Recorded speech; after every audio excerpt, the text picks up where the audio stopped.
Hey United fans, welcome back to United Focus, your home for all the latest updates and passionate breakdowns of everything happening with Manchester United. And today we've got a massive story that could define the club's future.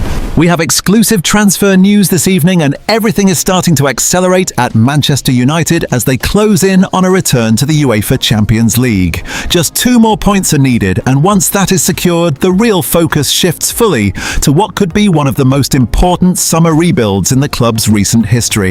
Let us get through every story because there is a lot happening and every single development matters for what United look like next season. Morgan Rogers of Aston Villa has been described as a primary target for United, with the club tracking the former Manchester City player throughout this season as one of the most impressive attacking midfielders in the Premier League. Rogers has been Villa's standout performer across large parts of the campaign, combining technical quality with direct goal threat and the kind of versatility to operate in multiple positions across the front line that makes him valuable in any system. But Villa's asking price of at least £86 million is causing United to evaluate alternatives rather than simply committing to what would be a very significant financial outlay for a player whose quality, while genuinely impressive, has not yet been tested at the absolute highest European level.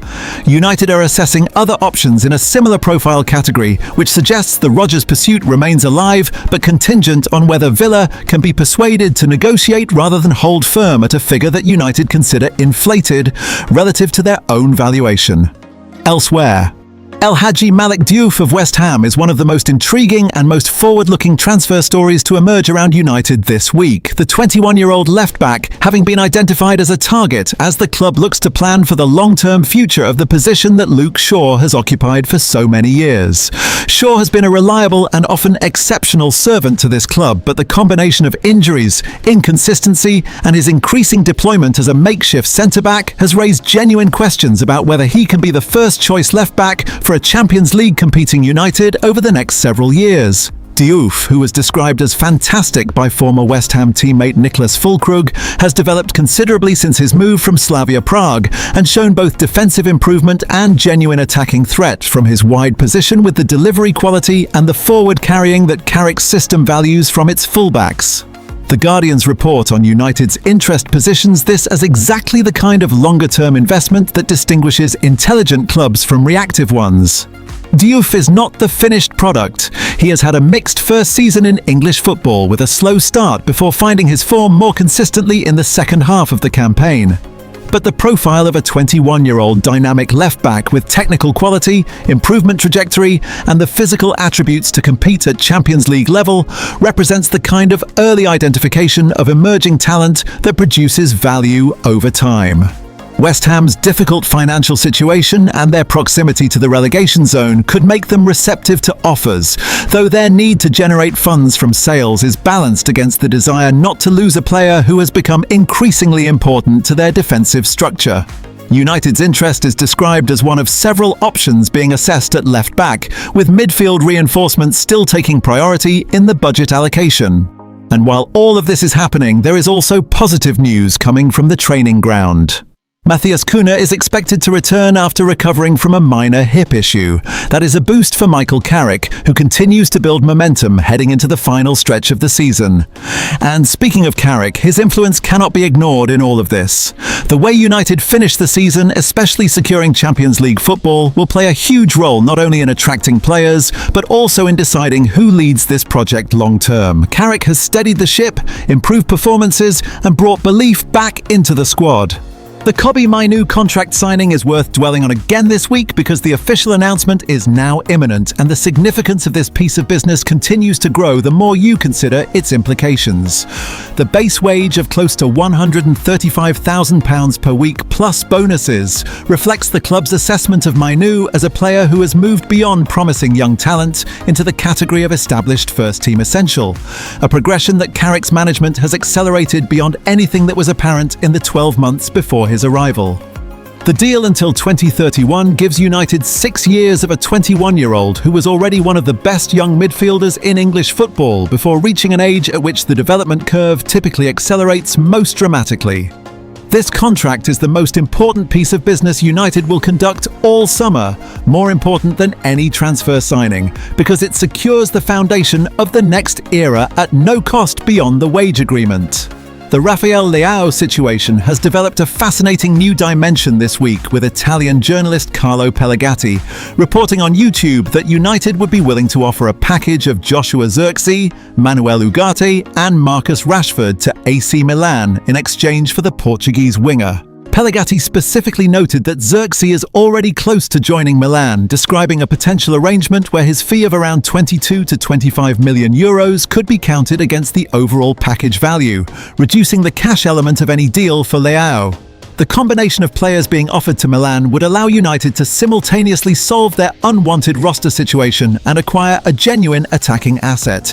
And from Milan's perspective, the addition of a striker in Zirkzee, who has Champions League level quality, and a defensive midfielder in Ugarte, who can protect their backline addresses, two of their own summer priorities, without requiring significant cash outlay. The practical challenge is that AC Milan are understood to prefer straight cash for Leao, wanting the funds from his sale to directly finance their own summer recruitment, rather than acquiring players they would then need to fit into their squad and budget.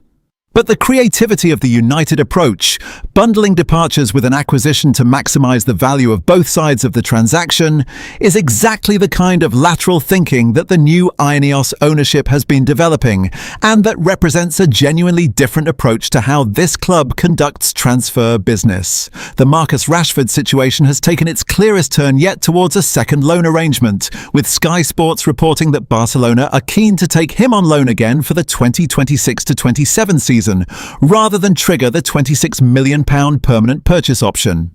United's position is unchanged. They will not accept a second loan. They will not accept anything less than the agreed option price. And they are prepared to deal with the consequences of Rashford returning to Old Trafford if Barcelona cannot meet their requirements, rather than capitulate to demands that undervalue a player who has scored significant goals at Camp Nou and whose market value has been enhanced rather than diminished by his loan spell. The standoff is entering its most critical phase, and the resolution will need to come one way or another before the summer window opens properly. The summer is being planned with ambition and intelligence. Leao, Rodgers, Diouf, Stiller, Tonali or Tchouaméni, Mainoo already signed. The rebuild is taking the most coherent and most exciting shape it has taken at this club in years. And the man who has made all of it possible, who has delivered 11 wins from 13 games and is 2 points away from returning United to the Champions League, deserves every transfer tool and every budget commitment that Ineos can provide. But first Sunday, first Liverpool, first the most important home fixture of the entire season. Come on United, the Champions League is 2 points away. Old Trafford is ready. Let us go get them. In other news, the Elliot Anderson situation has taken a significant turn this week, with United now being described as ready to walk away from the race if the price reaches the extraordinary level that Nottingham Forest are apparently demanding. BBC reporter Simon Stone confirmed that Forest have now placed a £120 million price tag on Anderson's head, a figure that United have made clear they are not willing to meet, regardless of how highly they rate the player or how urgently they need to replace Casemiro. Stone was direct on the BBC Sounds podcast, saying United are saying clearly that they will not go to 120 million and that the club's position on paying huge salaries to players on long contracts they cannot get out of remains firm. This is a genuinely significant development because Anderson has been at the very top of United's midfield shortlist throughout the entire planning process, and the combination of Forest's inflated valuation and the player's own reported preference for Manchester City creates a dual obstacle that the club is now apparently deciding is not worth overcoming at that price. The alternatives are already being actively assessed. Sandro Tonali remains on the list. Aurelien Tchouaméni of Real Madrid, whose name has been raised in internal United meetings and who is appreciated by the club, stays in the picture as a genuine Plan B. Carlos Balde of Brighton, who has a verbal agreement with United from 2025 that Romano confirmed remains valid and who is still very keen on a move to Old Trafford, becomes even more relevant if Anderson is ultimately allowed to go to City.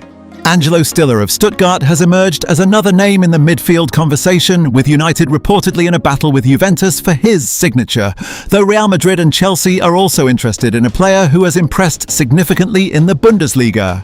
The depth of the midfield target list gives United genuine flexibility to navigate the Anderson situation without being left exposed if that particular pursuit concludes without success. The Alejandro Balde story is one of the most unexpected links to emerge around United this week, with Sport reporting that the Barcelona left-back has attracted interest from Old Trafford as a potential summer addition. Balde has fallen down the pecking order under Hansi Flick, and Barcelona are trying to sign Joao Cancelo on a permanent basis, which could create the conditions for Balde's departure at a fee reported at around £42 million. United are reportedly keen, but would require the player's approval before pursuing the deal, and Balde himself is described as not wanting to leave Barcelona at this stage. The left-back position is one where United have real quality in Luke Shaw and Patrick Dorg on his return from injury, but adding a 21-year-old Spanish international who has Champions League and international experience at that age would add genuine depth and genuine competition in an area that can never have too many options at a club with Champions League aspirations. The Rafael Leao pursuit continues to be one of the most regularly discussed and most genuinely exciting transfer stories in the United universe, and the emergence of a potential swap deal angle this week from La Gazzetta dello Sport adds an intriguing new dimension. The Italian newspaper reports that United could use Marcus Rashford, Manuel Ugarte or Joshua Zirkzee as leverage to try and sign the AC Milan winger in a deal that avoids the full cash outlay required to sign him outright.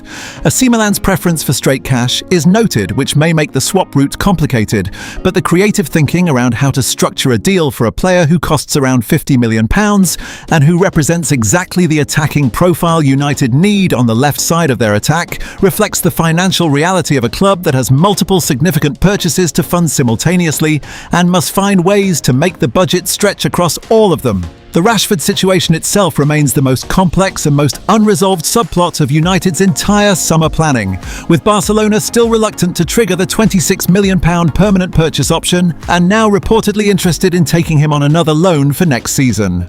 United are digging their heels in and refusing to entertain another loan arrangement or a lower offer than the agreed option price, which leaves the situation at an impasse that will need to be resolved before the window opens formally. Carrick addressed Rashford's future directly when asked, acknowledging that there are decisions to be made and that Marcus is in that situation, but declining to speculate further on an outcome that has not yet been determined. Tottenham and Aston Villa have been linked with potential summer interest if the Barcelona deal ultimately collapses, which would create the domestic sale option that United would presumably prefer over the extraordinary scenario of Rashford returning to a club he expressed a clear desire to leave 12 months ago. The 17-year-old Oscar Piatuszewski of Porto is one of those transfer stories that represents the most exciting kind of summer link for any club. The young and emerging talent with an enormous ceiling being monitored before the price becomes prohibitive. The Polish winger has made 13 appearances for Porto since joining from Jagiellonia in January, contributing 3 goals and 2 assists and demonstrating the kind of direct and effective wide play that attracts attention from the biggest clubs in Europe. His release clause is reported at £52 million, and Porto are keen to raise it by offering a new contract, creating a sense of urgency around any clubs seriously considering an approach. United are reported to be among the interested parties alongside Newcastle, Liverpool, City, Chelsea, Atletico Madrid, Dortmund and Bayern Munich, which confirms both the scale of interest in the teenager and the competitive nature of any potential pursuit. At 17, the addition of Piatuszewski would represent a long-term investment rather than an immediate first-team addition, but the profile of a direct, pacey, technically gifted wide attacker aligns precisely with what United have been consistently identified as needing to add across multiple positions in the forward line. Jadon Sancho's situation has developed an unexpected complication this week, with reports from Bild Sport in Germany suggesting that United's contractual option to extend his deal by 1 additional year is causing uncertainty around the planned Borussia Dortmund return on a free transfer that had appeared to be the most likely outcome for some time. Dortmund had been hoping to sign Sancho at no transfer cost when his United contract expired, but the option year clause gives United the theoretical ability to retain him for another season if they choose to trigger it, and awareness of transfer interest from other clubs has prompted the club to at least evaluate whether that option has any strategic value. The more realistic outcome is still that Sancho leaves on a free this summer, with his United career across 5 seasons producing almost nothing that justifies the £73 million original investment. But the contractual complexity around the option year is introducing a note of uncertainty into an exit that had seemed all but confirmed. Manuel Ugarte's departure is advancing towards formal confirmation, with Fabrizio Romano stating that the Uruguayan is expected to leave United this summer. Sir Jim Ratcliffe's personal order to transfer list the player following the Leeds performance has made the direction of travel clear, and finding a buyer willing to pay a fee that at least partially recoups the investment United made in him remains the practical challenge. Ugarte has quality as a holding midfielder in the right system under the right conditions, which means there will be clubs willing to offer him an opportunity that United's setup under Carrick simply does not provide, and his exit will free up both wage budget and squad space for the midfield additions that are genuinely needed.